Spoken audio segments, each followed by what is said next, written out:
Hello, everyone, and welcome to our Firepole Marketing interview series. I'm Peter Vogopoulos, co-founder of Firepole Marketing. I'm thrilled to have Gini Dietrich here with me today. And if there's anyone to have a chat about being productive, it is with Gini. Gini Dietrich is the founder and chief executive officer of Arment-Dietrich, Inc., which is a firm that uses non-traditional marketing in a digital world. And in addition to that, she's the author of a great blog, Spin Sucks, a really fantastic blog. It provides a lot of expert information and advice on marketing and communications and social media and entrepreneurship. And it's received a whole bunch of accolades, including being named Reader's Choice Blog of the Year for 2010 and 2011, and a whole bunch of others. And from SpinSucks Pro, she also recently, from SpinSucks, she also recently started SpinSucks Pro, which is a cool content-driven way to learn about all things marketing, PR, and advertising, with a lot of great learning content on that. She's also a speaker. She's delivered several keynotes and panel discussions on the topics of using online technology and communication. You'll find her writing on the Franchise Times, Crane's Chicago Business, and All Business. And somewhere in all that, she also managed to find time to co-author the book Marketing in the Round with another fellow who I'm a big fan of, in addition to yourself, Jeff Livingston. It's the book about applying a round-table approach to integrating the multiple channels of marketing. And it sounds like a great read, and it's on my book list now. I understand you're an avid cyclist. Yeah, absolutely. I understand also you're an avid cyclist and a foodie like me. And I want to cook everything I saw on your food blog. Everything looks so delicious. So as I was saying earlier, Gini, I'm tired just reading this list. I mean, I want to take a nap. How you got all these projects going and they're all in the air. How do you accomplish it all? How do you do all this? Well, I mean, I have a team, right? It's not like I do it all by myself. So people look at it and go, how do you do all that? Like, I just sit in my house and do all this by myself. But I don't. I have a team of people. And, writing the book, Jeff and I split it up 50-50. So I didn't have to write a whole book or edit a whole book. I just did half. So you learn to do things in a way that, technology makes us so efficient that it makes it a little bit easier as well. So precisely on that point that you were talking about, when you said, okay, I have a team of people that helps me, I've dealt with some members of your team already. So how does that work? You come up with an idea and then you just pass it down to your management system and it gets done? No, not necessarily. I mean, the way that we work it is, we have Arment-Dietrich, which is very client service focused. And so we have a team of people that service the clients and do the work and, just like a regular PR firm. When we started adding guest bloggers into the blog, that needed to be managed, and I couldn't do that. So Lisa Gerber is our chief content officer, and she handles all of that. The only thing that I really still have control of is my own blog posts. I don't have to put that through an approval process, so that's good. And then I'm in charge of business development, so I'm in charge of growing the business. So those are my two big things. Is really business development, growing the business from that perspective, managing, coaching the team, and mentoring them so that they can take on more responsibility. And then I just keep doing my thing, just kind of keeps going. Yeah. So actually, that probably segues nicely to the next big thing I wanted to ask you. I mean, you probably have, and as an entrepreneur, you have more ideas probably than you have time to do them in. No. And you've chosen a few, and you've done your book, and you've done SpinSucks Pro. But how do you decide what you're going to do and what you're going to focus on? A couple of years ago, I realized it was really important to remember the vision, and not just for ideas, but for everything we do, for blog posts, for anything that we're doing on SpinSucks Pro, for any clients that we bring in. What's the vision and what are we trying to do to get there? Because there are plenty of ideas and things that we could write about or talk about or do, but if they don't push us toward the vision of getting us where we want to go, then we don't do it. So I actually have my vision posted on my wall in front of me so that I don't forget, now does this get us to the vision? And if it doesn't, then I stick it in my little notebook for later, an idea for later, and then we can come back to it eventually. But if it doesn't fit the vision right now, we don't do it. Okay, so let's say it fits the vision and you decide you're going to do it. Now, how does it happen that you follow through and it all gets done? It depends on what it is. I mean, SpinSucks Pro is 3 years in the making. So it depends on, And what I've learned in the last probably 3 or 4 years is that patience is key, and you can't do everything overnight as much as I would like to. And Mm-hmm. there is no such thing as overnight success. So it takes a long time, and we'll introduce something in the staff meeting, and we'll talk about it, and we'll figure out if it's something that can be done now or if it needs to be planned for later, and whether or not it fits the projections and all that. I mean, we run it like a business. Sure. So, but for you personally, let's switch gears a minute. So that's how you do it, and you do it when you're with your staff meeting. But you personally, Jeannie, you've probably got a to-do list as long as your arm, and you've got all these hats that you wear. So how do you personally track and stay on top of all the things so that nothing you personally have to take care of fall through the cracks? Well, I'm not gonna lie, I work 90 hours a week. Um, A true I entrepreneur. Yeah, I mean, I take Saturdays off, but that's it. I took the Super Bowl off. Sure. But yeah, I mean, I work a ton and I try to stay really focused. You know, on Mondays, I do all of my meetings. I do all my staff and client meetings so that I can get all of that done and set the mood for the week. And then, the rest of the week I work. Tuesdays, we do our staff meetings. Fridays, I keep open for things that come up like SpinSucks Pro or working on the business or doing any business development types of things. So Wednesday and Thursday are really my work days, and I try really hard not to interrupt those. Of course, speaking in the book and all that Sure. interrupts it quite often, but those are sort of my work days when I get things done. And just out of personal curiosity, because we're going to talk about some of these tactics throughout this month as we talk about sort of the various hacks that we do in order to stay productive. So during those 2 days, those Wednesday, Thursday days where you try to get all your work done, how vigilant are you about protecting that? And you do sort of do you do the whole turn off the email thing, turn off the phone thing, get it Yeah, done, try yeah, to get in trouble? yeah, Yeah, yeah, fantastic. yeah, yeah. Yeah, and it really helps to have Patty, who's my assistant, because she's much better at saying she can't do it.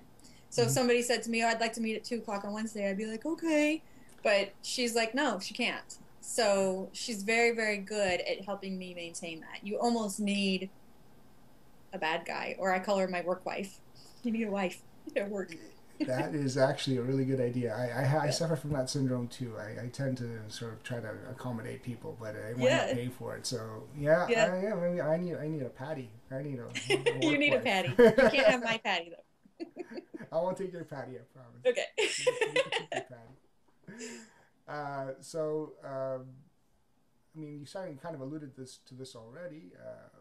So you've got your week and you've planned it out, and that's how you plan your week. And then even though you've sort of laid that out, the best laid plans tend to go awry. Sometimes something you're doing takes 3 times longer. Great. How do you handle it when it gets off the rails? How do you recover after that? I work 90 hours a week. 90 hours a week. Danny and I you have a know, thing. things happen and you just have to reprioritize. And I keep a running list of, you're right, my to-do list is quite long, and I just keep a running list and I put dates next to everything that I need to get done. And I still handwrite mine, which Mike Schechter makes fun of me. He's like, there's this thing called the computer. I'm like, yeah, I still handwrite mine. Yeah, no, no. I'm a paper and pen list person Yeah, too, so I can't get creative on a computer. I need to draw I arrows and agree. stuff. Yeah. So I mean, I put dates next to things, and if it's 2 days from now, and I just wanted to get a head start on it, then I'm still in good shape. So it just depends on what it is. But yeah, you have to reprioritize all the time. How do you I mean, I'm very human this way in the sense that I will really have to really kick myself to do some of those items on my to-do list that I really don't like doing. Isn't it amazing how the stuff we love to do gets done really quickly, but the stuff we don't like, I'll do it tomorrow. Do you have that, or what do you do about it if you do? Or if you don't, then give me the trick. You know, I do a couple of things. I intersperse the things that I want to do throughout the day, so it's sort of my reward for getting the hard stuff done or doing the stuff that I don't want to do. Where I have a problem is the stuff that needs to get done but isn't necessary, like adding my photo to my Google+1 page, which I haven't Yeah, done yet.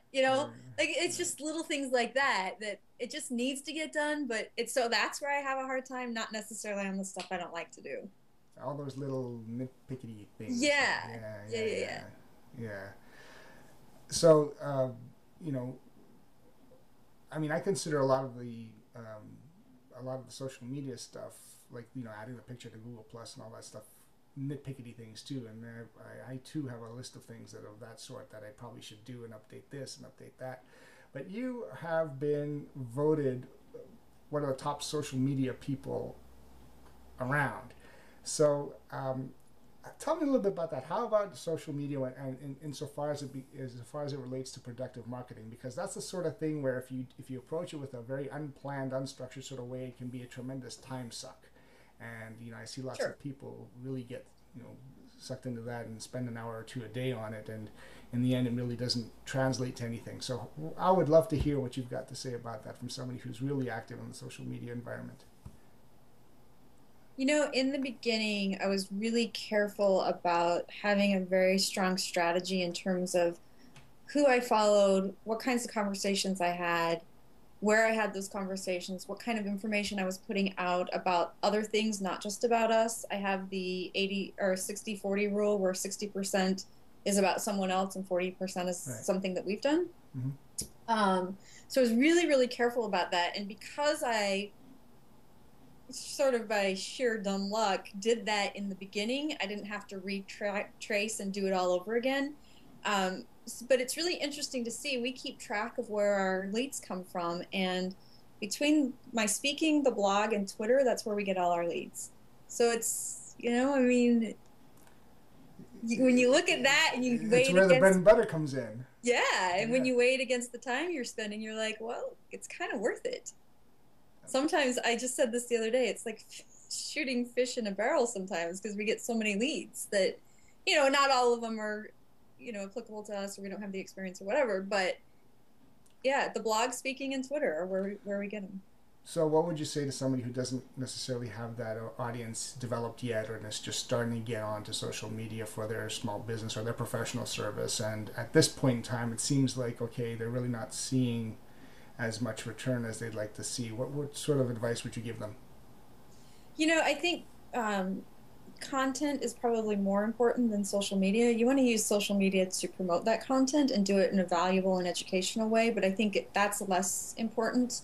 If this were a year ago, I would suggest that Twitter's probably one of the easiest ways to do that. Mm-hmm. If you're a B2B manufacturing company that makes dials, probably not. But if you're professional services or you have a small business, it's a good way to network and gain a large following really quickly.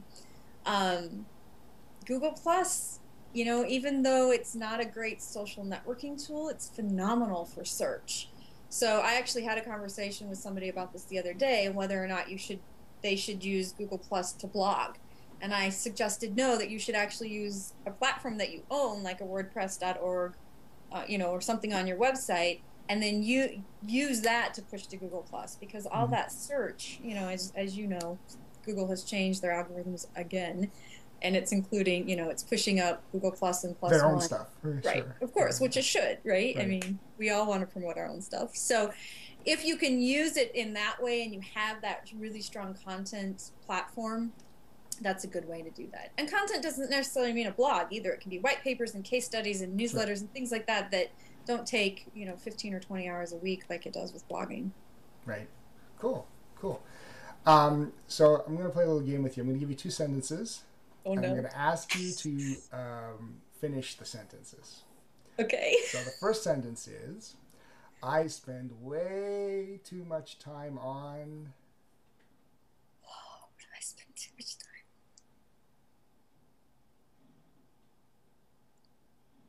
I probably spend way too much time reading other blogs. Other blogs? Yep. So just because it's... in the sense that it doesn't really seem to translate to anything positive necessarily, or just because it's just all interesting content and you just can't stop? Yes. No, I mean, it's both, but I do it because I have the philosophy that, if you're kind to people, they'll be kind to you, and if you scratch their back, they'll scratch yours, kind of thing. So I spend a lot of time on blogs where I probably am not getting a lot of value, but I want people to see that I care, that they come to our blog and that they comment on our blog, and so I feel like I should return that favor. So I probably spend too much time doing that when it doesn't really translate to much. Yeah, that's part of our blogging strategy too. So I know how you feel. Yeah. Here's the second sentence.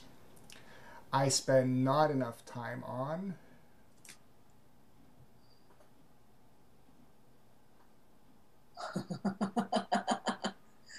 Um, you know, I don't spend enough time developing content for SpinSucks Pro.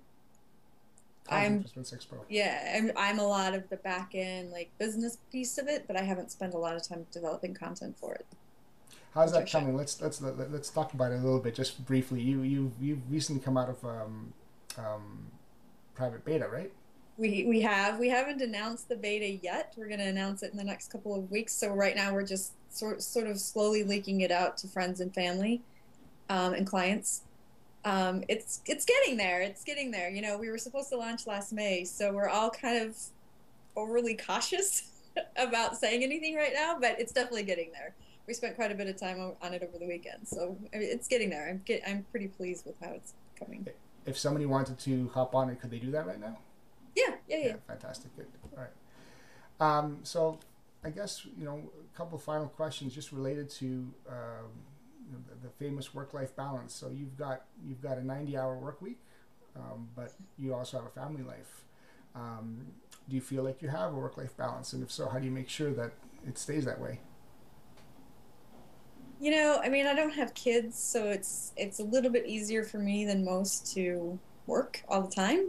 And my husband owns his own business, so he works all the time, and he's in That's convenient. politics. So yeah, so right now I mean, this is his big time right now. He's working toward the primary. So Sure. for us, you know, if I'm on my computer or I'm on my iPad or I'm texting or something, he doesn't really get upset about it because he's doing the same thing.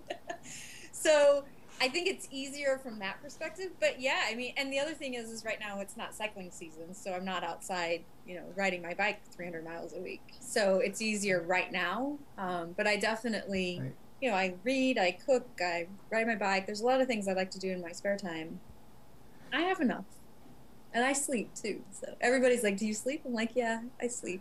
Yes, I like my sleep." well, yeah, absolutely. That's what allows you to be productive the rest of the time. Right. How, it's interesting. It's one of those questions that I've been putting together for the survey that we're going to do as part of this month. And one of the things, and since you brought it up, I wanted to ask you, one of the things I was trying to gauge was the importance of all these other activities. Like you cook and you do cycling. And I know other people, like other entrepreneurs I know, they do, one does opera singing, the other one does theater. How important do you feel those are for you to maintain your sanity and be able to do all the things you do? Very important. It's funny because if I get up late or I'm, you know, I'm just running behind or something and I don't ride, my team can tell. They're like, "Did you ride your bike this morning?" Really, really. Crap. Yeah. Yeah. I mean, it's very, very important. It's when I do my thinking. You know, I mean, it's my stress release. I get all of that sort of, you get the endorphins and everything too. So I do it for that, but I also do it because, you know, like anybody else, I'm vain and I like to keep my girlish figure. So. Sure. Do when you get a good idea on the bike? Do you actually somehow record it on something, or you just store it and No, hope? I just have to store it. Okay. Yeah, because I ride with a bunch of guys, and if I stopped and, you know, they'd be like, "What are you doing, sissy?" So Ah, I just store nice. it. Good motivation. Group motivation always Yeah. works great. Yeah. Group accountability. So, final question. Uh, you've achieved a lot, and you're achieving, and I'm sure you've got lots of plans to achieve even more. How do you measure your own success? Not very well. In the sense that you don't feel like you've accomplished as much as you wanted to accomplish? No, I think I'm really bad at looking at what I have accomplished and what we've accomplished as a team and celebrating that. I'm not very good at that. You know, people will say to me, "Oh, the book's written. Are you going to celebrate?" And I'm like, "No, it's not out yet." There's always So, something. yeah. And yeah, you're right. There's always something. So I think I'm not very good at that. I'm fantastic at measuring results business wise, but personal, I'm not very good at it. So then let's extend that one more question then. If you were to try to sort of say, okay, you know, I'm happy with this result. What's sort of like the metric you use? Is it because is it an internal metric that, okay, I'm happy with it just personally, or just because of the external accolades or sales of the book or visits to the blog or mean, that's the problem is we changed the metrics, right? So, So the bar keeps on two going up years and up and ago, up. yeah, 2 years ago, 5,000 visitors a month to the blog was fantastic. Now I would die if that's how many we had. So the bar definitely keeps going up. I mean, my goal is global domination, and I'm not there yet. So, Remember me when you're in charge, okay? do The you want little a country? person. I'll go. You can go ahead and speak for a Oh, country. sure. I'll take my country of origin, Greece. I'd love to Done. All go right. fix that place Awesome. up because it needs help right It now. needs help badly. All right, Greece it is. Thank you. You're So welcome. you heard it first on Firepole Marketing. When Gini Dietrich takes over the world, I am going to be in charge of Greece. And I can't wait. So I'm going to help Gini do this.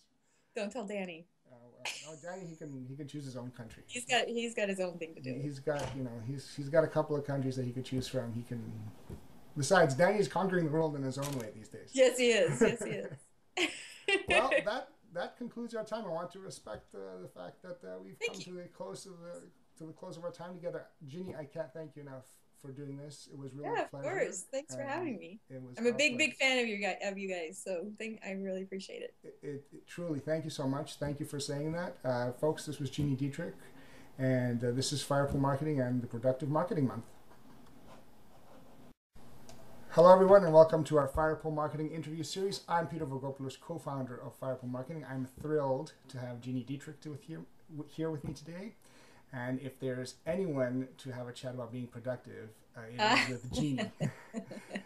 Gini Dietrich is the founder and chief executive officer of Arment-Dietrich, Inc., which is a firm that uses non-traditional marketing in a digital world. And in addition to that, she's the author of a great blog, Spin Sucks, a really fantastic blog. It provides a lot of expert information and advice on marketing and communications and social media and entrepreneurship. And it's received a whole bunch of accolades, including being named Reader's Choice Blog of the Year for 2010 and 2011, and a whole bunch of others. And from SpinSucks Pro, she also recently, from SpinSucks, she also recently started SpinSucks Pro, which is, okay, I have a team of people that helps me. I've dealt with some members of your team already. So how does that work? You come up with an idea and then you just pass it down to your management system and it gets done? No, not necessarily. I mean, the way that we work it is, we have Arment-Dietrich, which is very client service focused. And so we have a team of people that service the clients and do the work and, just like a regular PR firm. When we started adding guest bloggers into the blog, that needed to be managed and I couldn't do that. So Lisa Gerber is our chief content officer and she handles all of that. The only thing that I really still have control of is my own blog posts. I don't have to put that through an approval process. So that's good. And then I'm in charge of business development, so I'm in charge of growing the business.